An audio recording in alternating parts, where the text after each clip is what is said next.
Bom dia, boa tarde, boa noite. Eu sou o professor Bernardo Henriques e nessa aula vamos ver o que são frações.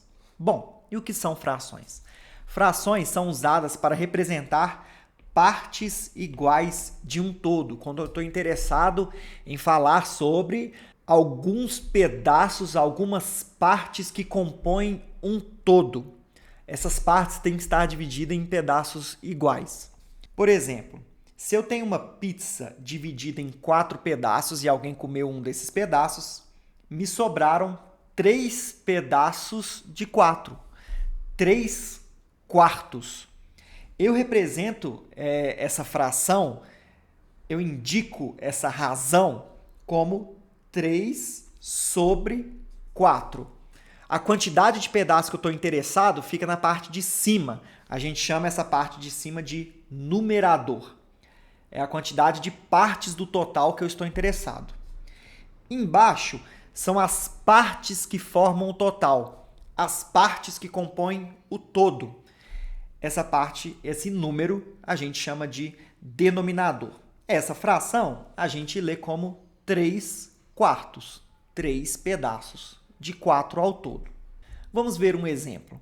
Vamos supor que eu pego um chocolate e divido ele em 6 pedaços. Então, 1, 2, 3, 4, 5 e 6.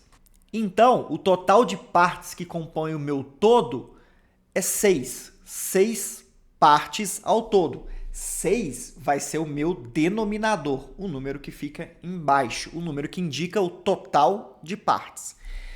Se eu der para um amigo 2 desses pedaços, esse e esse, então eu dei 2 cestos do meu chocolate para esse amigo, 2 pedaços, de um total de 6. Então essa é a ideia geral da fração, representar partes de um todo. E se nesse mesmo chocolate, que eu dei 2 pedaços para o meu amigo, ele gostou tanto que me pediu mais 4 pedaços. Então, ao invés de 2 pedaços, eu entrego o restante para ele, o resto dos 4, e agora ele ficou com 6 cestos do meu chocolate. Repara que ele ficou com 6 pedaços de um total de 6. Isso quer dizer que ele comeu o chocolate inteiro, um inteiro. Então, essas frações que têm o número em cima, o numerador, igual ao número de baixo, o denominador, elas formam um todo. A gente vai ver já que essas frações são chamadas frações aparentes. Elas, na verdade, representam um número inteiro e não um número fracionário, um pedaço de alguma coisa. Agora que a gente viu que são frações, vamos ver os tipos de frações.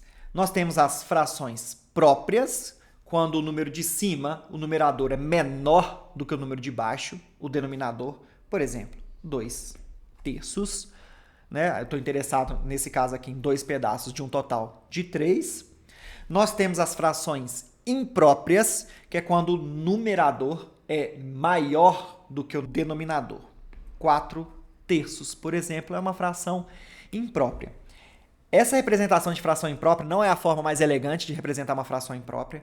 Existe uma outra forma chamada de número misto, que é uma forma mais intuitiva de representar esse tipo de fração. Repara que eu estou interessado em mais pedaços do que o todo. Então, na verdade, eu estou interessado em uma certa quantidade de inteiros e mais um pedacinho, uma parte fracionária. Essa outra representação, inclusive, ela separa a parte inteira da parte fracionada. Ela é chamada de número misto. Números mistos merecem uma aula à parte. Tem um vídeo só sobre números mistos, como transformar frações impróprias em números mistos e números mistos em frações impróprias. Nesse caso, a gente representaria um inteiro em um terço. E por último, nós temos as frações aparentes. São frações que fingem ser frações, mas na verdade são números inteiros. Ela acontece tanto quando o numerador é igual ao denominador, igual a gente viu no caso do chocolate, por exemplo, 6 cestos. 6 de 6 é igual a 1 inteiro. Então, isso não é uma fração de verdade. Isso aqui é uma fração aparente. Ou quando o número de cima é um múltiplo do número de baixo. Por exemplo, 12 sextos. 12 sextos, na verdade, são 2 inteiros. 2 inteiros. Eu estou interessado em 12 pedaços de alguma coisa que está dividida em 6. Então são esses os 3 tipos de frações que nos interessam no momento. São frações próprias, frações impróprias e frações aparentes. Espero que vocês tenham gostado.